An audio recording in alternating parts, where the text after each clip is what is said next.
Came out like early and like hard. Well, welcome to the Black Women's Power Breakfast featuring Kamala Harris. We are so excited about gathering this room of powerful Black women and our allies in this pivotal time. I think if you who was at the debates last night, like in that cold room for 2 hours or 4 hours, and who watched it on TV? Who watched the clips this morning?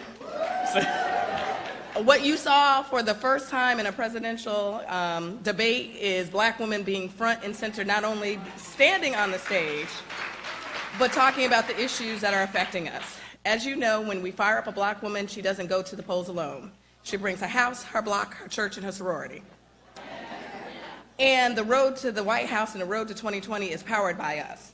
Right? But this time we're demanding our return on our voting investment. And that is in the form of electing more Black women up and down the ballot and ensuring that our policies are front and center. So we are excited about gathering this conversation. Higher Heights is the political home for Black women. And we're excited to gather the members that are here, the Black women that are in our network, and all of you who are going to be members of Higher Heights as we help to mobilize and elect Black women. So I am so excited that our partners in this work, Collective PAC and Higher Heights, were able to gather this conversation. And this is Quentin James, our co-conspirator for the morning. Awesome. Give it up for Glenda, everybody, in Higher Heights. Doing amazing work around the country. Listen, we know justice is going to be on the ballot in 2020. And I can think of no better candidate to be on that ballot than a Black woman. We know right now Black women are the backbone of the Democratic Party. You have been, you will continue to be. But what we want to make sure is that we're electing Democrats all across the country, up and down the ballot. And so you heard about Glenda and Higher Heights. We encourage you to join their work. We also encourage you, if you are a candidate looking for support, go to collectivepac.org. You can find out information about how to get endorsed, how to get some funding, get some training.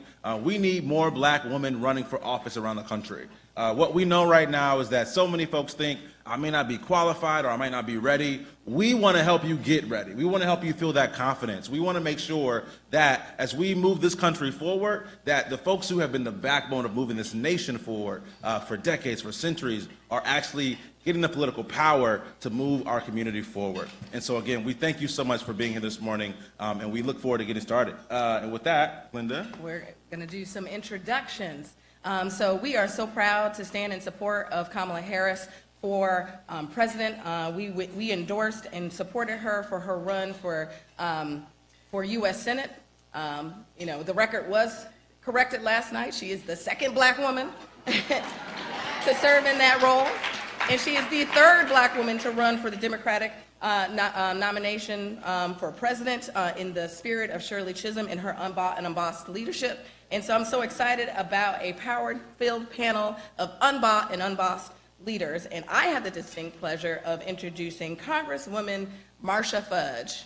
She is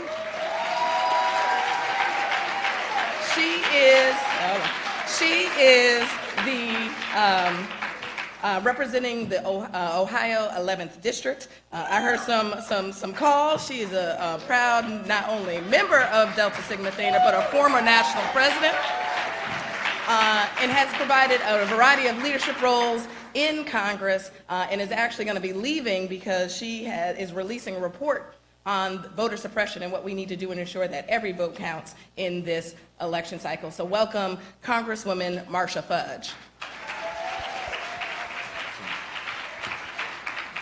And to her right, we are so excited to welcome Ms. Tiffany Cross, the managing editor of The Beat, DC. Tiffany has been holding it down for us on MSNBC just about every weekend, talking about black voters, talking about black women, making sure that our voices are at the table and at the conversations happening in mainstream media. She also has an amazing book coming out next year, talking about black voters on HarperCollins. So we encourage you also to look out for her book. Please welcome Tiffany Cross. Wait. And I have one other housekeeping thing. So according to Nielsen, black women are the largest users of social media. We spend 3 to 4 hours a day more than the general population, and we will click through more videos.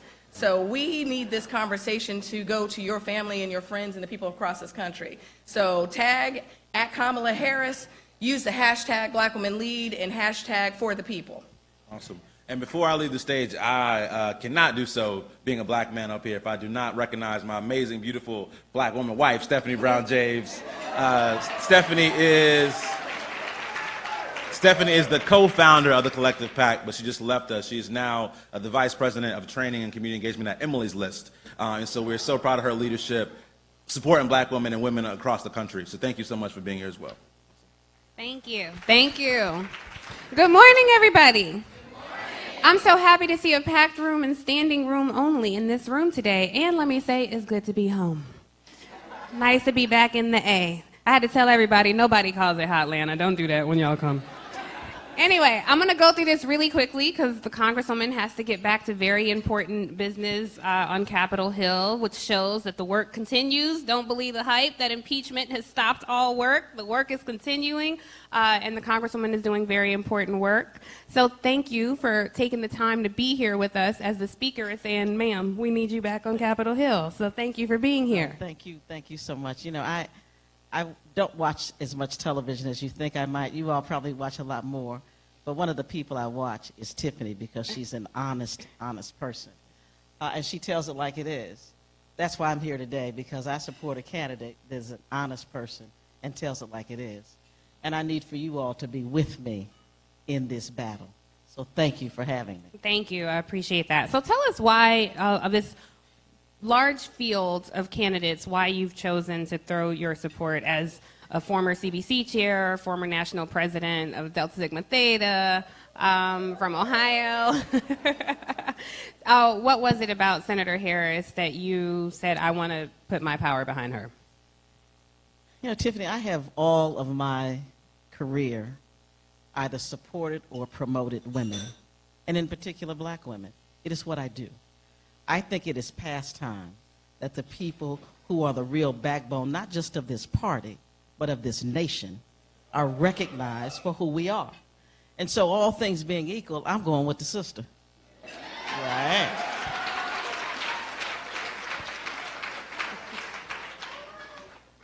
Well, for people who still need some convincing that she is the candidate, that there is a path to victory for her, what do you say to those folks? Well, I'd say two things. One is, if we support her, she will win. Don't ever let anybody tell you she cannot win. And don't listen to polls. Because if the polls were right, I would not be sitting here now. because Hillary Clinton would be the president of the United States. So don't listen to that. She's a great candidate. She's smart. She knows government. She is tough. She can stand toe-to-toe with Donald Trump. But most importantly, she is passionate about serving people. The only job she has ever had was to represent people in this country. She's never gone out and tried to make a lot of money in the private sector. She works for the people. And it is important for us to understand that people who work for us, we need to do the same for them. If you treat people good, people should treat you good, and she has treated us good. I don't want to hear anything about being a prosecutor. I was a prosecutor. Nobody ever mentions it. You know, I put people in jail too, but I helped a lot of people stay out of jail too, as did she. You know, we should not like people because they do a job we don't like. Somebody needs to speak for mothers who lose their children in the streets. Somebody needs to speak to young women who are abused. Somebody needs to speak to crime in our communities. Why should it not be a black woman? I don't want to hear that prosecutor stuff now. Don't bring it to me. Well, there are a lot of people, though, who do raise her prosecutorial record. And just for the record, she's not the only one. Senator Amy Klobuchar also has a record that's, I think, increasingly more questionable than the senators. But a lot of the attention has been specifically directed to Senator Harris. So there's a lot of disinformation out there. There are people who have questions. What specifically do you say to those people who argue, be it factual or not, that her policies did help create a pipeline for some people of color? And this could be disinformation, but how do you address that to people who are on the fence? Because it's a primary and there's a lot of people out there who are looking for a reason to support her. Well, I think that those people who want to use that against her are looking for a reason to not support her. I think those who are looking for a reason to support her will look at her record and realize that her diversion program is a model for the entire United States. That her work to make sure that housing is fair, that people are not cheated out of their money when they try to buy a house, is the model for the entire United States. That her jobs program for drug offenders is the model for the United States. So maybe she did some things you don't like. Everybody does something I don't like. But it doesn't disqualify them, because we, quite frankly, hold ourselves, or shouldn't say hold ourselves, we judge more harshly people who look like us than we do anyone else. It is time to be fair. Others have done things we don't like, but you just say, oh, that's okay. No, it's not okay. Let's make sure that we treat everybody the same on the same playing field. And if you do, you will find that she will come out on top every single time. So I know you have to run and we have limited time. You know, listen, the speaker told me I better come back to work. I got to go back to D.C. But quickly before you go, I want you to talk a little bit about why you're going back to D.C. And because it really relates to the senator. She is one of the most targeted people by foreign adversaries on the campaign trail. We in this room as black voters are some of the most targeted people. So tell us a little bit about why you're going back to D.C. and what you're working on to address these kind of voter suppression and foreign election interference issues. Thank you, Tiffany. I am the chair of the subcommittee on elections for the House of Representatives.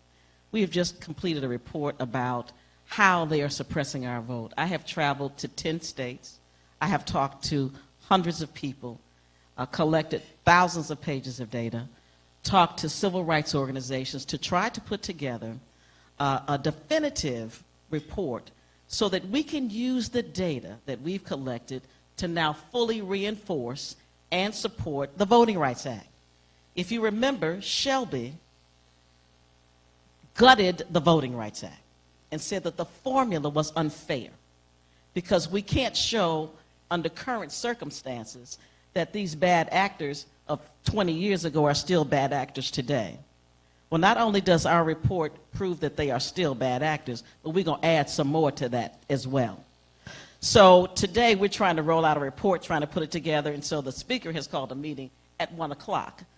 So I need to get back to Washington. I'd much rather stay here. But this report is a big deal. So I want you to look for it. It should be rolled out in the next few days. It is a comprehensive discussion and data collection as to why the voting rights is still needed today more than ever. You know, I always say the more things change, the more they stay the same. Now it's just a new way of trying to keep us from voting. Right.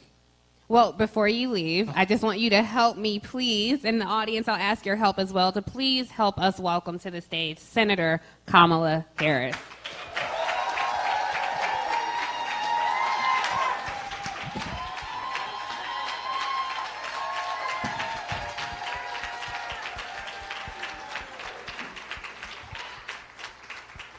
Please applaud the Congresswoman, Marcia Fudge.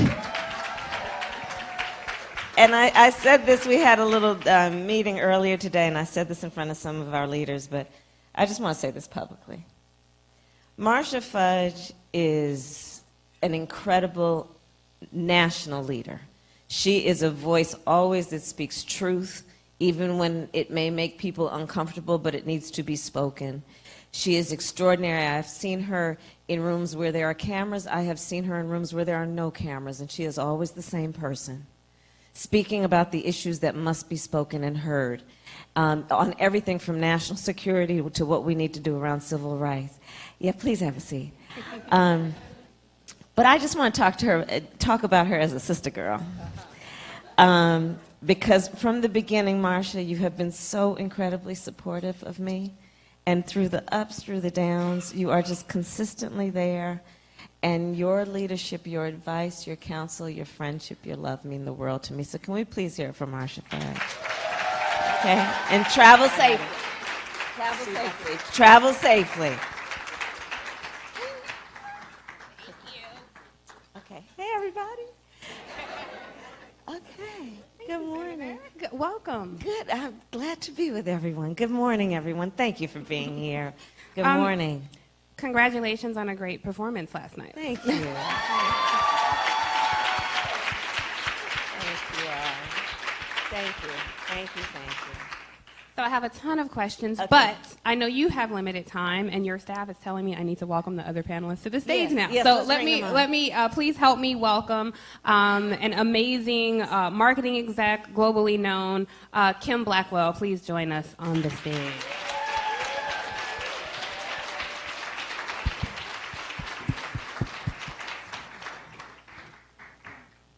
And thank you. And we're also joined by one of our hosts for the day, Linda Carr, the CEO and president of Higher Heights. Oh, sorry. Sorry. I still haven't woken up this morning. I'm just thanking you publicly. What I meant to say is we have a representative from the ACLU with us. Yes, thank you. Andrea Young. Miss Young, Miss Adrienne Young, thank you. Thank you for joining us. This is an amazing panel. I just want to take a moment and remind everybody, because so many people seem to forget, that voters look a lot more like the people on this stage and in this room than they do like everybody else. Yet we're talked to the least. But anyway, I digress.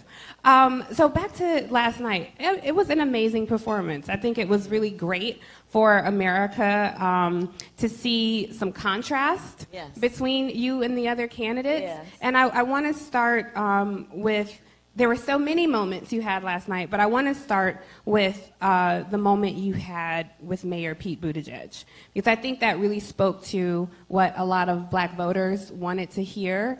I appreciate your response this morning about not comparing struggles, but talk a bit, if you will, about black voters, your black voter strategy, and what your campaign has been doing to reach out to this constituency group. Thank you, Tiffany, and to everybody on the stage and everybody here. There's so many leaders in the room and certainly on this stage, and I'm honored to be with you and under one roof together, because I know that so many of us are often the only one like us in a room. And so I hope that everyone can use this moment to also look around the room and remember that when we are in those rooms, seemingly the only one, that we're all together in that room. And let's always remember that and hold that close. So you mentioned, I did an interview after the debate, and I talked about the fact that those of us who have been involved in civil rights for a long time, we know that it is important that we not compare struggles. It is not productive, it is not smart, and it is strategically, it works against what we need to do, which is build coalition. There's so much of my work that has been grounded in, as the slogan of my campaign, for the people, which is, in its essence, a statement about the fact that we agree that a harm against any one of us is a harm against all of us, and therefore that no one should be made to fight alone. So we know that in our ongoing fight for civil rights, if any one of us starts to differentiate ourselves in a certain way, and in particular, what he did on the stage, it's just not productive, and I think it's a bit naive. In terms of what we need to do around outreach, you know, Marcia talked about her report. Stacey Abrams has been an extraordinary leader. You know, we would be calling her Governor Stacey Abrams were it not for voter suppression. And so, you know, I tend to be a realist, right? Which is that, okay, so this is what we got. What we have is a situation where in 2013, the United States Supreme Court gutted the Voting Rights Act. And immediately thereafter, at least 24 states started passing through their state legislatures laws that were specifically designed to suppress the black vote. And in some areas, the Latino vote, in some areas, the Native American vote, in some areas, students from voting. And to the point that we'll all remember in North Carolina, the Court of Appeals said that that state had written a law that with surgical precision, were the words that were used in the Court of Appeal review, was designed to suppress the black vote.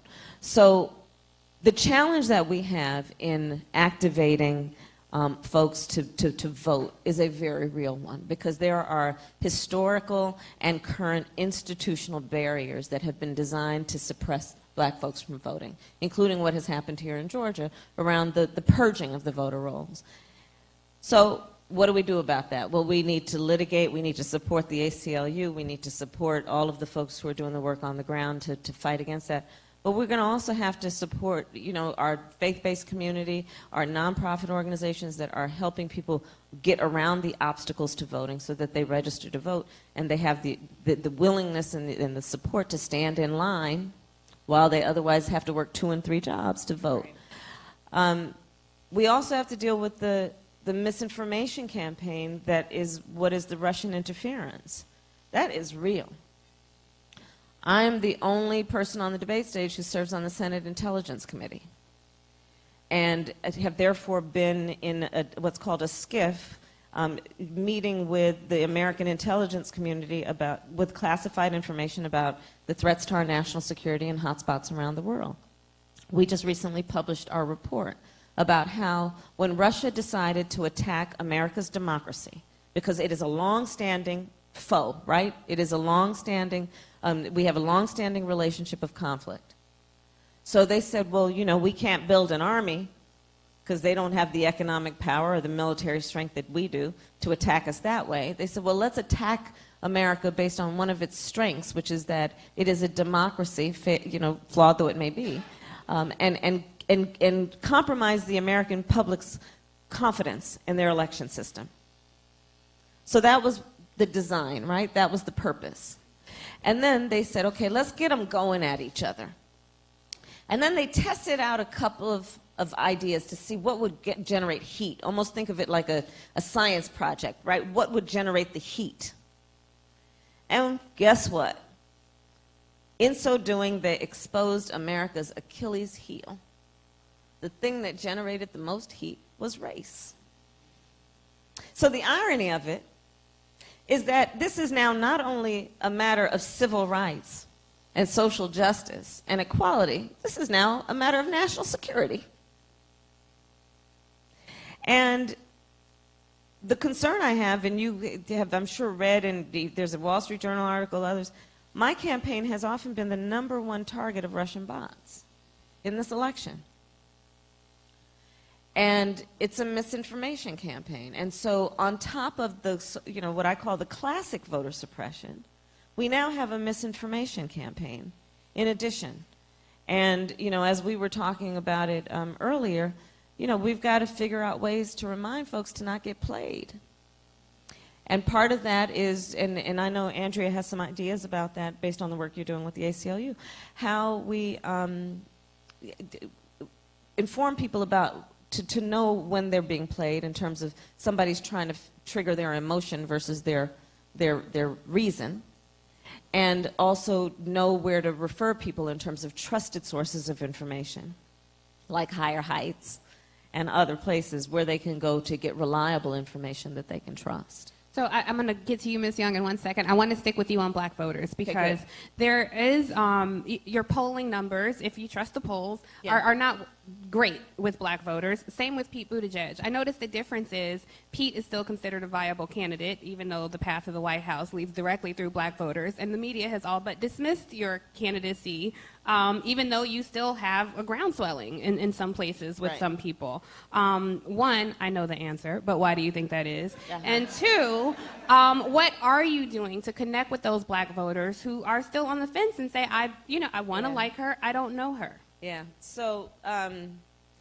two things I'll point out. One, the top three, if you will, that the press and the polls say are the top three. Let me just say one thing.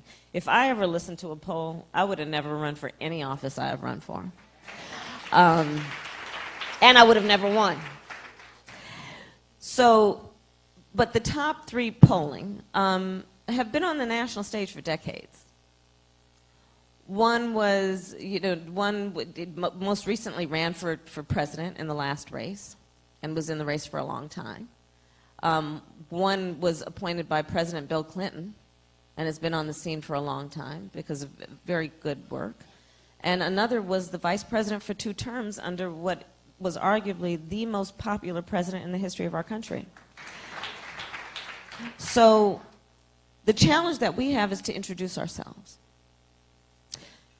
And that is the challenge. And so one of my biggest challenges is getting up on TV in Iowa, because it's expensive. And unlike, some candidates, there's a candidate who came into the presidential race with $10 million that she transferred in. That's called startup capital. I didn't have that kind of startup capital. Another one came in with a file of, over 1 million people active. I didn't have that. Another one came in with very high name ID because he had just been vice president for 2 terms. So part of the challenge, because I'm just all about real talk, is that. The other part of it is this, and this is what I call the elephant in the room, but frankly it's the donkey in the room. And it's this conversation about electability. And I've begun to talk about it at my town halls wherever I am, and here's how it goes. The conversation about electability is, I just don't know if America is ready for a black woman to be president of the United States. I'm ready, but I don't know. No. This is what they say. This is what they'll say. I'm ready, but I don't know if my neighbor's ready. Right? Well, as I've shared with you, this is not a new conversation for me. This is a conversation I have heard in every campaign I have, and now here is the operative word, won. But I am well aware of what's going on and the challenge, and I'm going to share it with you in a really quick story. So other than being in Iowa a lot now, the last time I spent any time in Iowa was the week between Christmas and New Year's in 2007 and the first days of January 2008, campaigning for a certain senator from Illinois. And so I was there to campaign in the cold for the caucuses. It was the last night before the caucuses. And I went and I said, anybody need anything else? They said, Kamala, there's a senior residential home, African-American home. Nobody's been. Will you go? I said, of course. So I go, I start knocking on doors. And invariably, some lady would answer the door. Oh, baby, come on in. Are you hungry? You look a little skinny, And then I knocked on this one door. And the lady who had answered the door, the chain was on the door. It's a petite lady. Couldn't have been more than 5 feet. Well into her 80s. Perfectly coiffed wig. Perfect makeup. This elegant outfit. Now, she wasn't expecting anybody. So I was all exuberant. I'm Kamala Harris. I'm here. The caucuses are tomorrow. You gonna come? She looked at me with a straight face and she said, they're not gonna let him win. And then I looked at what I was looking at, which is this lady in all of her 85 plus years and what she has witnessed and experienced in terms of injustice and indignity. And at that moment in her life, she wasn't about to visit upon herself another disappointment. And so me being me, I was like, well, I'm not leaving here. And I kept talking with her, and she talked with me. She opened the door a little bit more, never took that chain off the door. Did not. But guess who showed up at the caucuses the next night? And guess who won? So we're asking folks, and you know how folks are. I want her to win, but I don't know if she can. And especially, you know, again, real talk. This is not 2007. Donald Trump is in the White House. We have a criminal in the White House who has been fanning the flames of hate, who is a racist, who has been doing unthinkable things that are having a direct impact on our nation, on our communities, on our psyche, on our standing, and I could go on and on. And so folks are kind of like, I'd like that could happen, but maybe we got to go what's safe because we got to get old boy out of office. So I am well aware of the challenge before us. I am well aware of the challenge in that there were a lot of people who put heart and soul into the idea that we would have the first woman president, and the disappointment that still lingers from that night in November of 2016, where people who worked so hard on that campaign have been saying, maybe America's not ready. I am well aware of the challenge before us, but here's where I stand on this. There is nothing we have ever achieved that has been about progress that came without a fight. And in particular, black women know that. And we know, because we are always deep of faith, and in our ability to know that we can see what can be, unburdened by what has been, and when we believe and have faith that it is possible, we make it happen. So, but I'm aware of the challenge before us. And I'm aware that, you know, folks are like, well, you know, I don't want to be disappointed, but so here's our challenge. And look, I'm up for the challenge. I have faced this challenge before. I like a good challenge. But do you think electability is your only issue in the black community, specifically among black voters?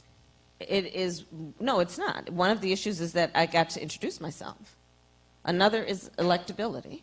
I mean, you know, black voters are not monolithic. They're like any other voter. Right. So there are a variety of issues that black voters consider and think about. Right. Yeah, and I think that's a good point to make. When you hear in the media, you have, you know, white non-college educated men, suburban white women. Well, black voters disaggregate in the same way. So even appealing to those voters who disaggregate in that same way, the issue isn't necessarily electability with everybody. No, for sure. Right. Oh, absolutely. So some of the other issues that have been raised by your candidacy specifically, one, your prosecutorial record. Yeah. For those people, and there's still a lot of misinformation around that. Yeah. For those people, I think black men are a voting bloc that we don't talk enough about, or two, quite frankly. Yeah. So for those people who are saying, I don't know. What I know about her is she locked up black people. Not true, but that's what people might say. No. Or her policy, she was never really here for us. For those people, how do you penetrate that layer of disinformation or introduce yourself to those people who might not really know what an AK is? They didn't go to an HBCU. These are pockets of working class black people all across the country. What do you say to those folks? Well, the first thing is, I see you. I know you.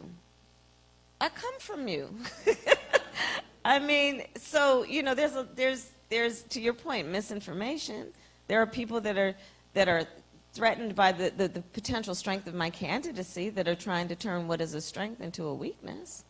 And I'm well aware of that, too. But what do I say? I say, that I have been and always have been a fighter and a leader on a variety of issues. In the United States Senate right now, I am leading the charge on what we need to do around black maternal mortality, knowing black women are 3 to 4 times more likely to die in connection with childbirth than other women, knowing that this has nothing to do with socioeconomic or educational level. It literally is because that is a black woman walking into a doctor's office, a clinic, or a hospital and not being taken seriously. It is the work I've done on criminal justice. Look, I am fully aware, I decided to go up the rough side of the mountain. I was raised knowing the injustices in the criminal justice system. I experienced it. Nobody had to teach me about that. I didn't acquire the language to talk about criminal justice since I started running for president. In fact, I dare. I mean, you look on that debate stage, there are people on that debate stage who wrote the crime bill, who voted for the crime bill, who have not had the language to know what this is about until just the last couple years. Are you kidding me? Where were these folks when I was creating a national model around what we need to do to end mass incarceration and the war on drugs, when I created one of the first in the nation programs focused on, in particular, young men, but young women also, who had been arrested for drugs, and getting them jobs, to the point that it became a model for the country. You can talk to progressive prosecutors around the country today who will say my work in those early years was a model for them of what could be done. The Holder Justice Department, Eric Holder, under the Obama administration, designated my work when I was district attorney as a model of innovation for the United States. I was doing the work also of focusing on issues like our young women in the criminal justice system. Let's talk about that too. I was dealing with the fact that all these young women were being arrested and called teenage prostitutes. And I knew that most of them had come from the foster care system, had dealt with all kinds of abuse in their lives, and were prey for predators. And so I said, no, this has got to stop. First of all, they are not criminals. And I created a safe house, saying instead of them being arrested and put in juvenile hall, they should be given a place where they are given support, understanding who they really are. As district attorney, there would be women who would show up at my office on a consistent basis, knocking at the front window. I want to talk to Kamala. I only want to talk to Kamala. The receptionist would come get me. There's another mother here. I'd bring her back to my office and sit her on my couch, and she'd cry and talk about how nobody was taking the killing of her baby, her adult son, seriously. How had she lost her child because of cancer or a car accident, maybe somebody would have respected the depth of her grief. But instead, she was being treated like she should have expected it to happen, and her son being treated like, her black son being treated like a statistic. And she would say to me, why isn't anyone investigating this? Where is justice for my family? These are the experiences I've had. Now, I am fully aware, to your point, Tiffany, I am fully aware that there's this whole meme, Kamala is a cop. It breaks my heart. Because here's the thing. Are we saying that when people have the ability to make a decision about who's going to be charged with a crime, how the case is going to be treated, that we don't want it to be somebody who comes from the same community, somebody who goes to the same church, somebody who has their children in the same schools? No. To reform systems, we've got to be everywhere. And so that's the choice I made. That's the choice I made. I want to bring Ms. Young in this conversation because I think the senator raises a good point. There are memes out there. There's a lot of disinformation out there. You said something backstage that I thought was really interesting about if this disinformation makes you feel a certain way. So I just want you to talk a bit about that. So much of voter suppression is just that. It is preventing us from voting by whatever means necessary. So we have to deal with what the Secretary of State has done, from purging voters to when you go to the registration site online, They got a big sign that says it's a fraud to register, improperly. I mean, they make lots of psychological impacts to make it difficult for people to register and stay registered. I think Claire McCaskill said, I don't own a gun, but I don't lose my Second Amendment right to own a firearm if it's appropriate for me to do so. But the Secretary of State in Georgia thinks if you haven't voted, that you should be pushed off the active voter list. And so that's something that happened just a few weeks ago, that 300,000 people in Georgia, duly registered Georgia citizens, were told, well, you haven't voted in a while, so we're going to take you off the rolls.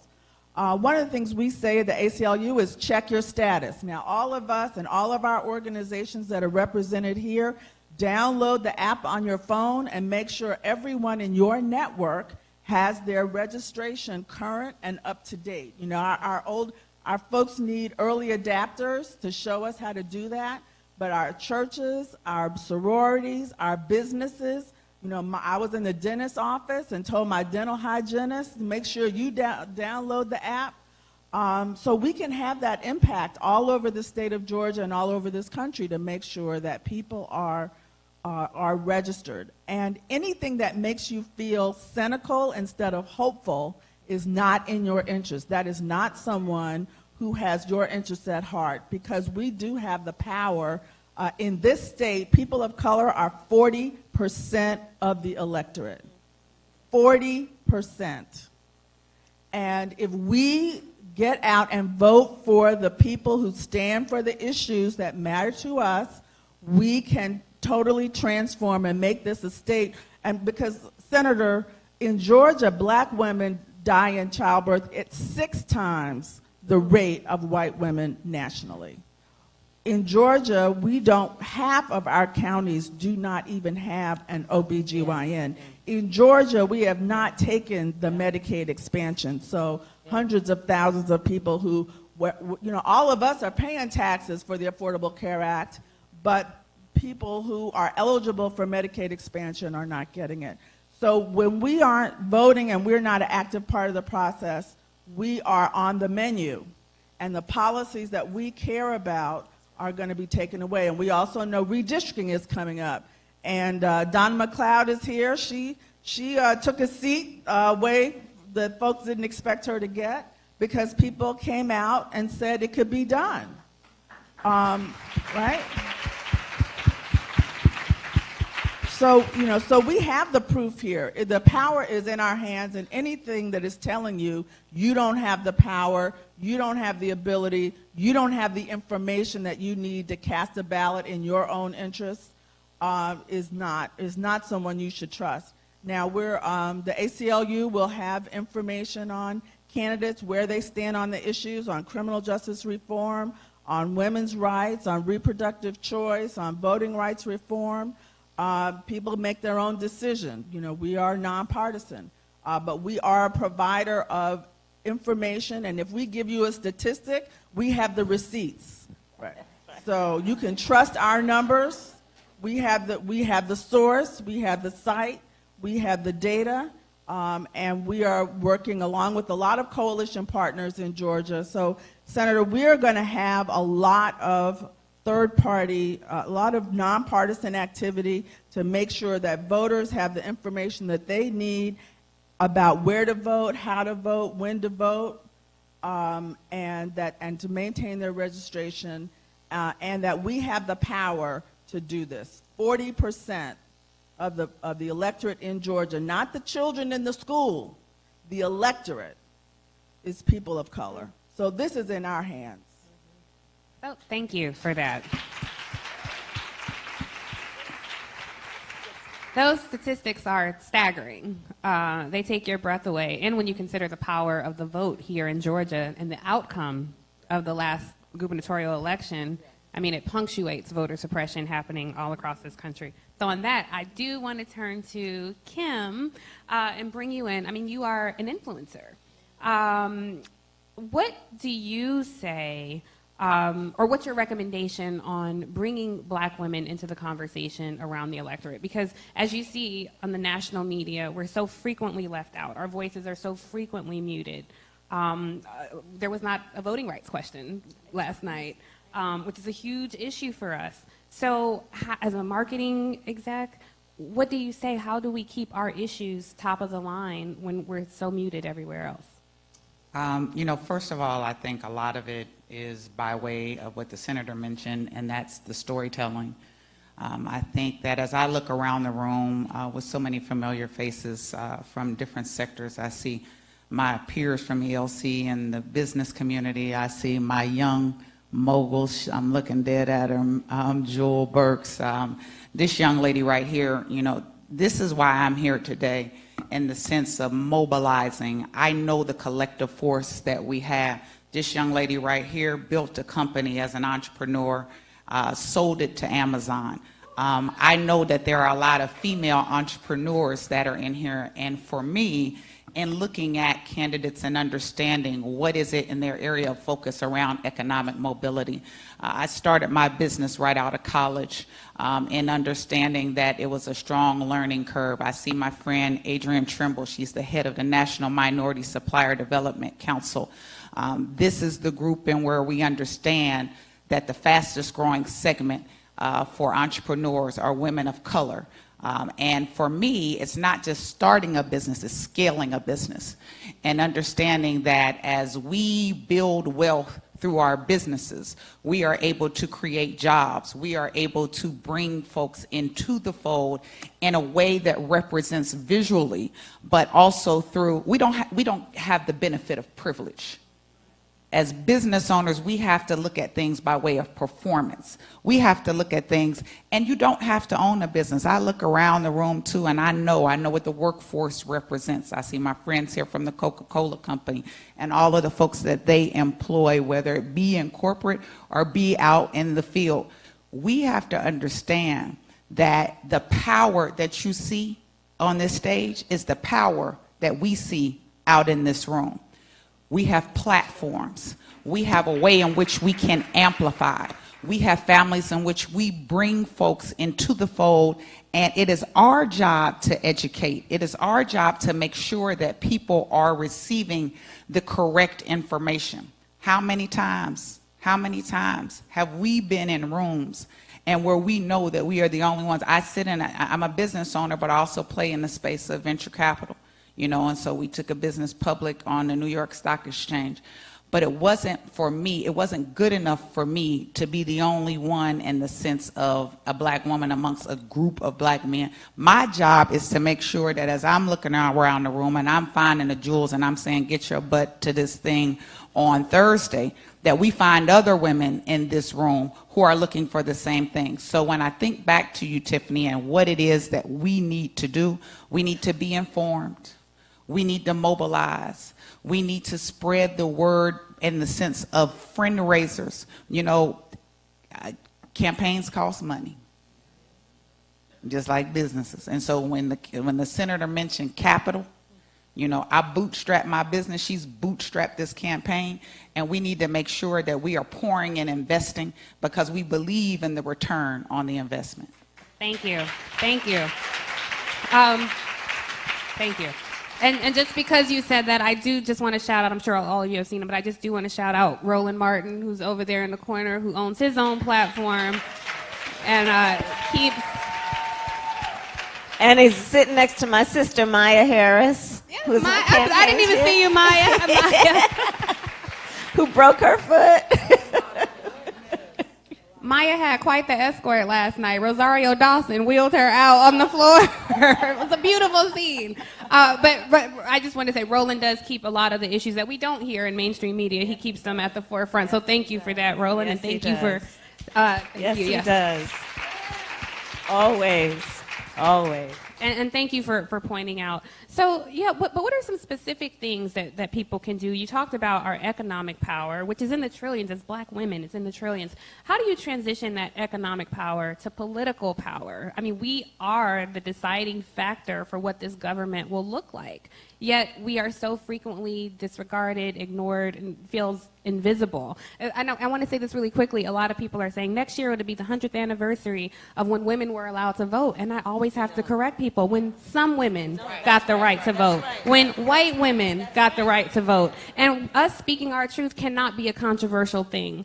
How do we empower women? Because the fastest way to give up your power is not realize you have it. How do we empower black women specifically to say, you know what, yes, I can gather my friends and host a fundraiser for the candidate of my choice.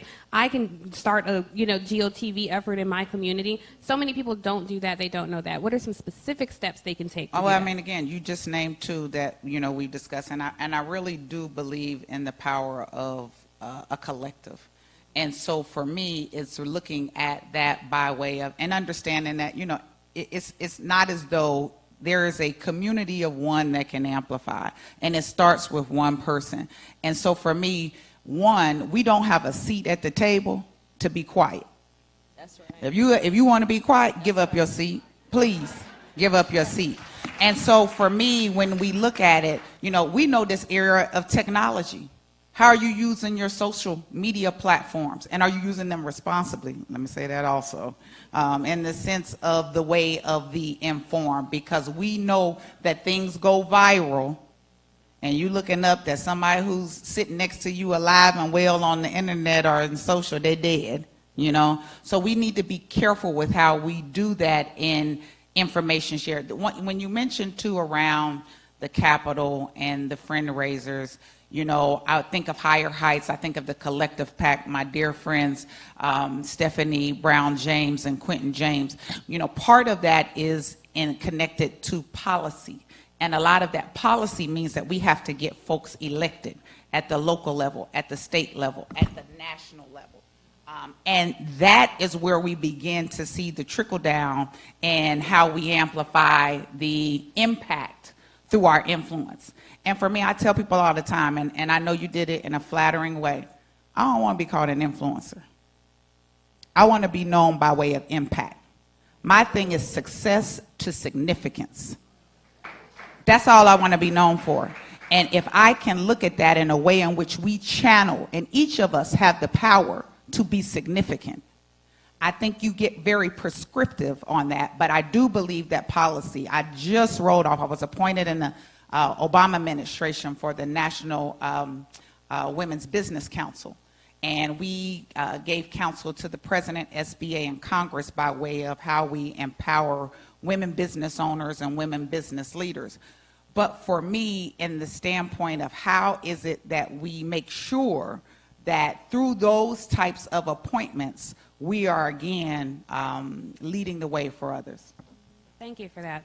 Tiffany, could I yes, chime Tiffany. in on that? Because when you say that, how do you turn votes into economic power? That is the story of Atlanta. Atlanta, the mantra in Atlanta is the book, the ballot, and the buck. And so the doors that are open, we got Lori Billingsley here who's over-contracting at Coca-Cola. I mean, we didn't used to have those jobs.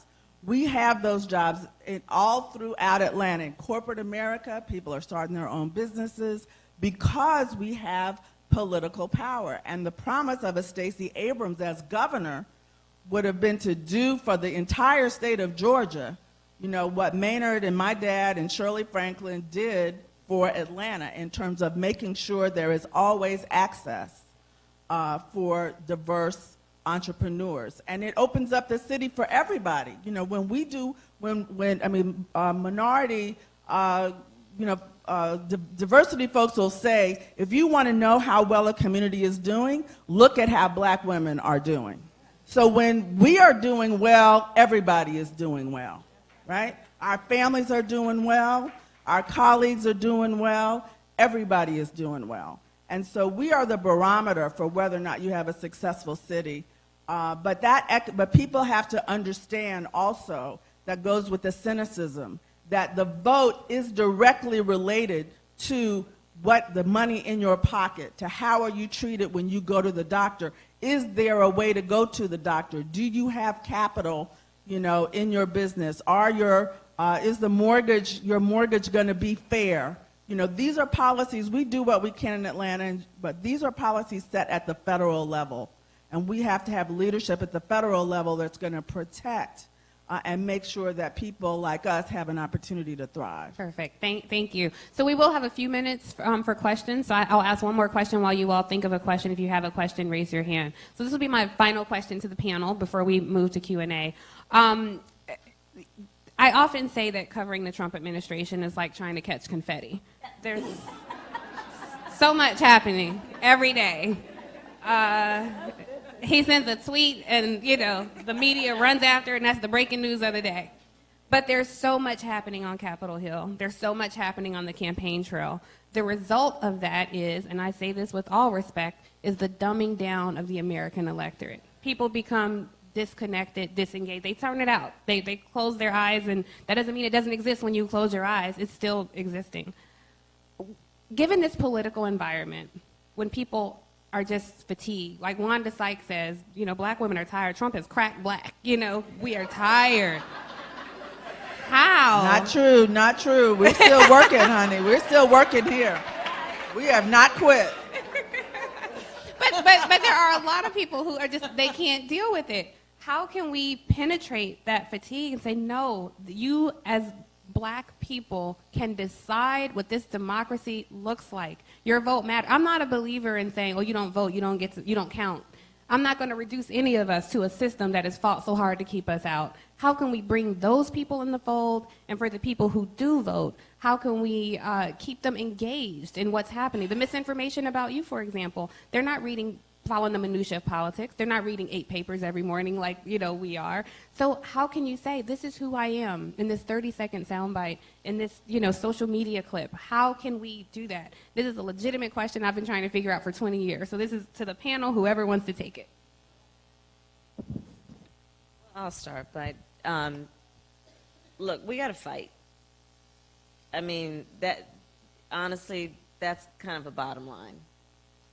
And, you know, Coretta Scott King, I'll paraphrase, said the fight for civil rights, which of course is the fight for justice, the fight for equality, the fight for civil rights, must be fought and won with each generation. I think she had 2 points. One, it is the very nature of this fight that whatever gains we make, they will not be permanent. It's the nature of it. So we have to be vigilant. And the second point then is, knowing it's the nature of it, do not despair. Do not be overwhelmed. Don't, you know, pull the covers up over your head. It's the nature of it. So instead of throwing up our hands, let's roll up our sleeves. We cannot ever, as a people, afford to sit back and think everything's going to be okay without fighting to make it so. It will be okay as long as we keep our eyes open and we walk with our feet and we vote and we do whatever is necessary to be the powerful voices that we are. Everything. Look, Shirley Chisholm. Look, there is nothing we have ever achieved that has been about progress that came without a fight. Nothing. And we're up for it. And so I think part of it is to, like, let's all just get straight about this. Because if you're sitting back waiting for somebody to hand it to you, well, that's never been the case. And it never will be. And don't be mad at that. It's just the nature of it. And so that's why I say, let's also remember all of these fights came with some music. We figured out a way to have a good dance. We know how to laugh. We know how to hug each other and hold each other when we need to. That's why I said, you know, I've decided I'm just going to be a joyful warrior. We can find joy in our fight. We always have. Because we know that it's about our ability. And this is the thing about black women in America.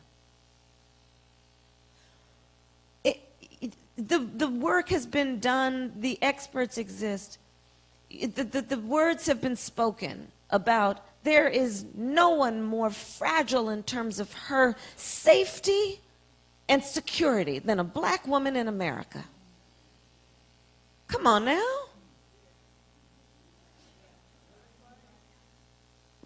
And what we know always, though, is knowing that we get out of bed every morning. And we get our hair done. And we do what is necessary, and we take care of those babies, and we take care of our men, and we take care of our community, and we fight having faith and having a belief and a vision, which we almost uniquely have the ability to do, because almost always nothing has told us that you can or should have that vision, but we still do. And we then fight to get there. That's where I am right now. I'm saying, look, you know, I don't have time for anybody who's going to, no, seriously, right?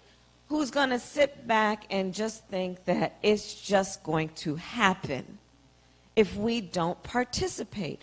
So, of course, I have time for them. Don't misquote me. I'm just saying that we have to sit down and say, you have power. We each have power. And the beauty of who we are is that unlike the guy in the White House who is got so many things upside down, doesn't understand, we understand that the true measure of the strength of an individual is not based on who you beat down, it's based on who you lift up.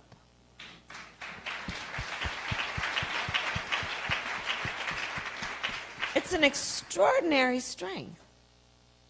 And we do that every day. And so we just have to remind each other and everyone else, see what we can do? We can lift people up, and that's a sign of our strength. And so don't anybody ever let anybody tell you you are small, you are insignificant, you are without power. We know our power. My mother had many sayings, and one of them is she would say, Kamala, don't you ever let anybody tell you who you are. You tell them who you are. Right?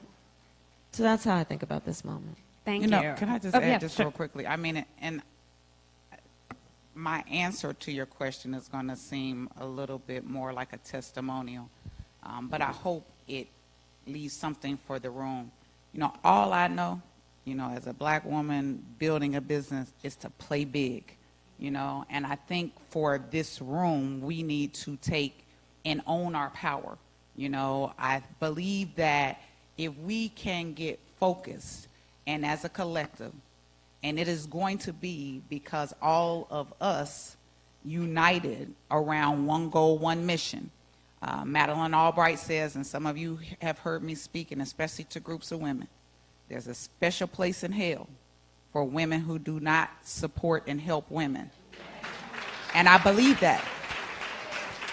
And so for me, as I look at, you know, what lies ahead, it's, you know, again, in my testimony, in the faith and the promise of the work, of the intent, of the impact, of the influence, and bringing others along, because I honestly have seen by witness and favor that it can be done. Thank you. Thank you. Yeah, So, it's a- yes, please. Yeah, so, you know, it's about the work. Again, here we are in Atlanta. When my dad ran to be the first African-American elected from the Deep South since Reconstruction, we didn't have early voting. We didn't have online registration. We didn't have Sunday and Saturday voting. We voted on a Tuesday, and the day of election, it was the pouring rain. And he won by the margin of the number of people that we took to the polls, that we drove to the polls. So the work matters. The work you do, phone banking, canvassing, fundraising, calling your neighbors, all of that matters. And the margin will be based on the work that we do to make sure that everyone in our sphere of influence makes it to the polls. And if we do that, we will have the results that we want. Thank you for that. I think we always have to correct people when they say black women are going to save the country. Black women are saving themselves. The country benefits. So on that note, all right, we don't have, so let me just say we're going to take questions from the audience. Let me say with love, we don't have time for testimonials. It has to be a question. The senator has a hard out. Her staff is texting me right now. She has a hard out. So if I cut you off, I love you, but it does have to be a quick question. So who, yes, ma'am, you. Okay, I'm going to get you, and then I'll go to Brooke. The 1 second, sorry. Go ahead. Good morning, Senator Harris. My name is Sonia Brown. I'm a prosecutor working for District Attorney Sherry Boston. They tell us in trial all the time we should have a theme of 3 points. As a prosecutor, what would be my theme of 3 points that I can tell everyone why it's important to have someone with your experience running this country? Well, one, the theme is justice is on the ballot. And all of the various injustices we know, from race to economic injustice, to we can go down the list, right? I have the experience of working on almost every issue that we are discussing. Mine is not the background of just writing a paper about it or giving a lovely speech about it. It's actually doing the work. 2, to win, because we know what the fight is, to win, we need someone on that debate stage who can go toe-to-toe against Donald Trump. I have taken on Jeff Sessions. I have taken on Bill Barr. I have taken on Brett Kavanaugh. And I will take on and defeat Donald Trump. But the next point that is equally important is this. To win, we also need to be able to build back up the Obama coalition. And that means about understanding that within the beauty of the diversity of who we are as a nation, the vast majority of us have so much more in common than what separates us. And it means the ability then to unify not only the party but the country. But I want to be really clear with everybody about my definition of unity. Because some people will, think that unity means, okay, everybody come into the room, but don't be too loud about your thing. That's not my definition of unity. My definition of unity is that no one's concerns are marginalized, and that everyone is given equal voice and equal priority. But those 2 last things in particular are going to be critically important, because we got to win. There is too much at stake. We have to win. And I do believe I'm uniquely situated to be able to do that. Perfect. Yes, ma'am.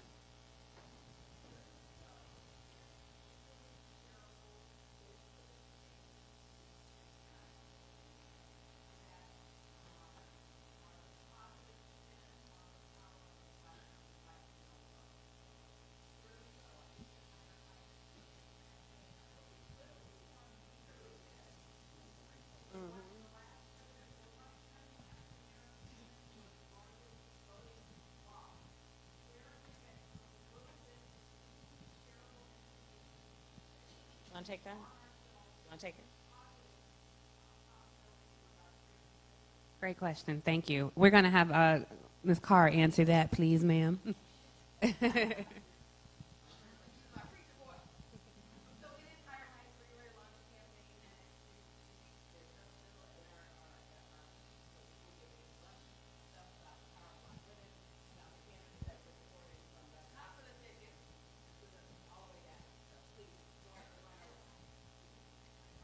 But some of that starts with following these organizations. And then if you all can make it so that folks can repost it, then that makes it easy.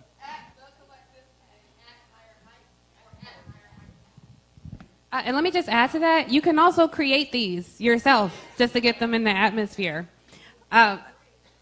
Yes, absolutely. Yep. Definitely. To reshare. Yep, right. Got it. I'm going to go to her and then I'll come to you. Yes, ma'am, in the back.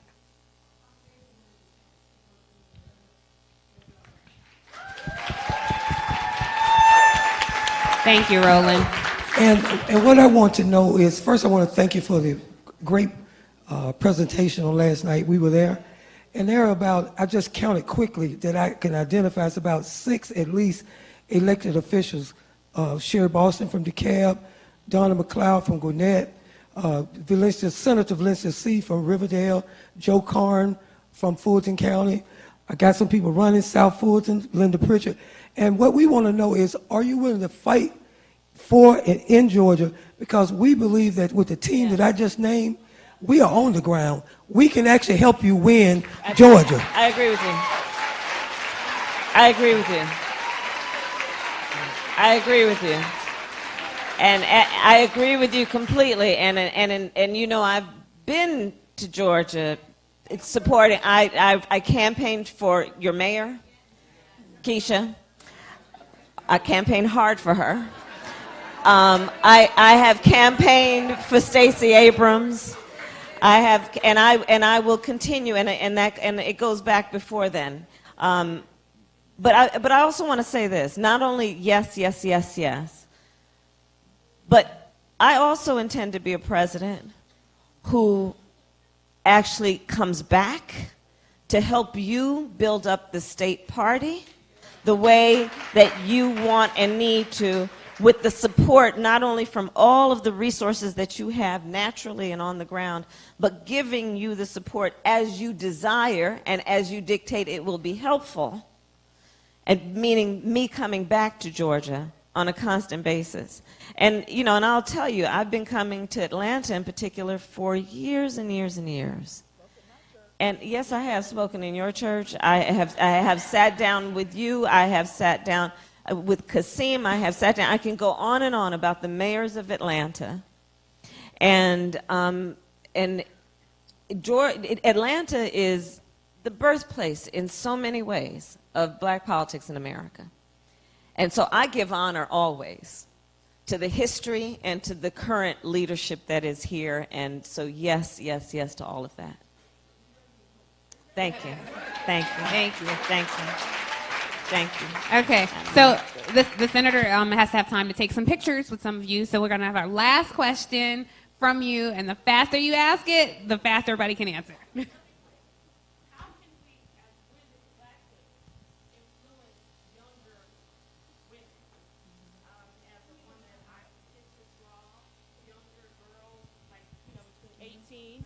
18 all the way up to 32, and I'm 52. So I have to constantly be that go-to person. It's time to vote. You know, I'm always calling and texting, you know, my little mentees. So how can we influence them to get, you know, more involved? Well, one way is to just remind them of what's at stake for them in the election.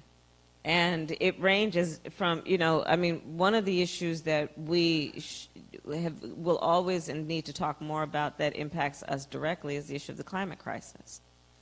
You know, in so many of the southern states in particular, you know that, in Georgia, you know that, it is the folks who live on the coast, it is the folks who live in, you know, in areas that have been the traditional dumping grounds that are most at risk and have been most at risk because of the environmental crisis. And over the next 12 years, if we do nothing, it will be irreversible. So when we're talking to young voters, including our young women, this is something they're aware of. They know about it. And who is president of the United States is going to have everything to do with it. Right now, we have a person in the White House who is denying the science. He has said that wind turbines cause cancer.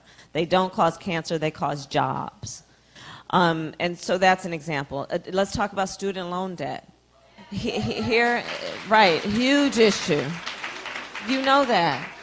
I mean, so many of I've met more young college graduates who have talked to me about how they are seriously concerned they may not be able to have children. Why, I ask? They say, Kamala, you talk so much about children, I may not be able to have any. Why, I ask? Because I don't think I can afford them.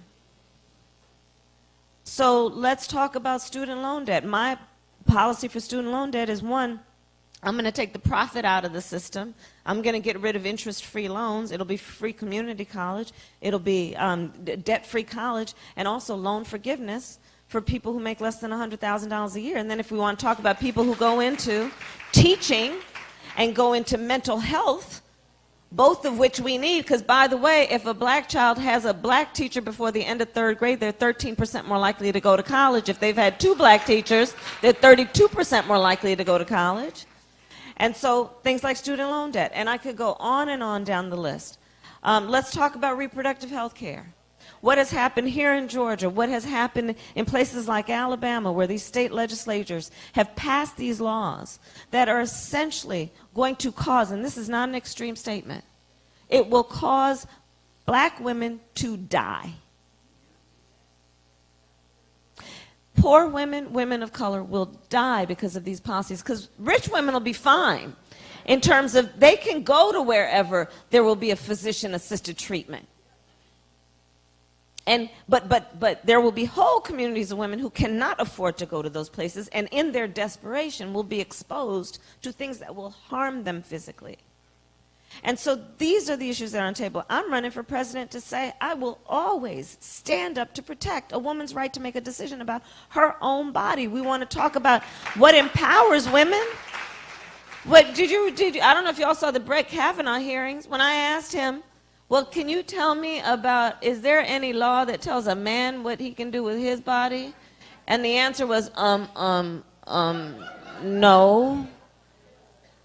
Well, I'm running for president to say, guess what? What we're going to do is that any state that passes a law that interferes with a woman's constitutional right, according to Roe v. Wade, we're going to have a pre-clearance requirement, which means that that law has to be reviewed by my Department of Justice for constitutional compliance with Roe v. Wade, and if it does not comply, it does not go into effect. These are just some of the many issues that are at stake. And not to mention this, one of the most powerful tools in the hands of the President of the United States is when she holds this microphone. And with it comes the ability to change perception about so many things, including who can do what and what that looks like. And all of these things are at stake. All of these things are at stake.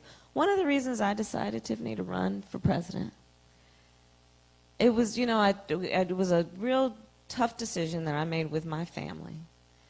And it really did come down to the fact that I knew I needed to be on that stage so that Maria Christina and others could see somebody, so that they could go to school and say, there's somebody that's just like me who's running too.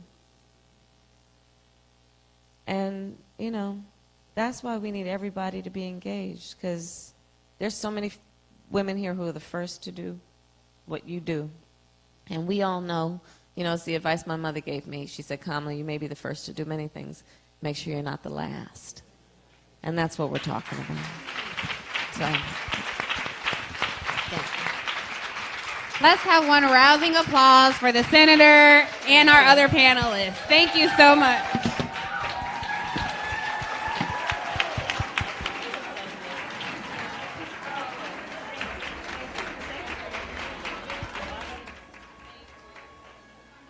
You want to check out Roland Martin Unfiltered?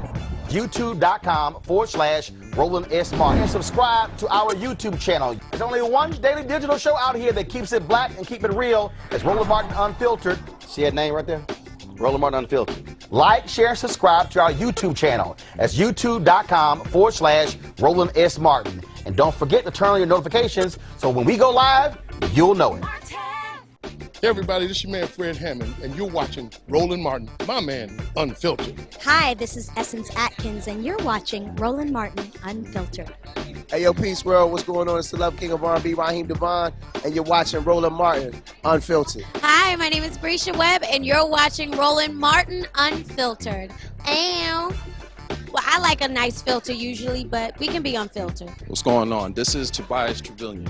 And if you're ready, you are listening to and you are watching Roland Martin Unfiltered. What's up? I'm Lance Gross, and you're watching Roland Martin Unfiltered. Hi, this is Cheryl Lee Ralph, and you are watching Roland Martin Unfiltered. I mean, could it be any other way? Really? It's Roland Martin.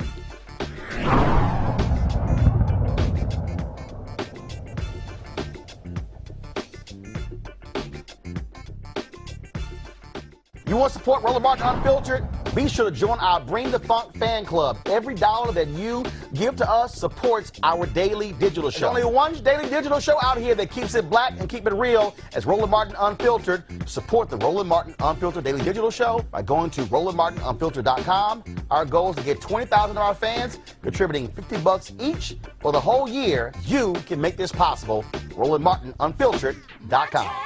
Hey fam, want to check out Roland Martin Unfiltered, the blackest show on all of digital, cable, and broadcast. Check out our audio podcast. There's only one daily digital show out here that keeps it black and keep it real as Roland Martin Unfiltered. Press play.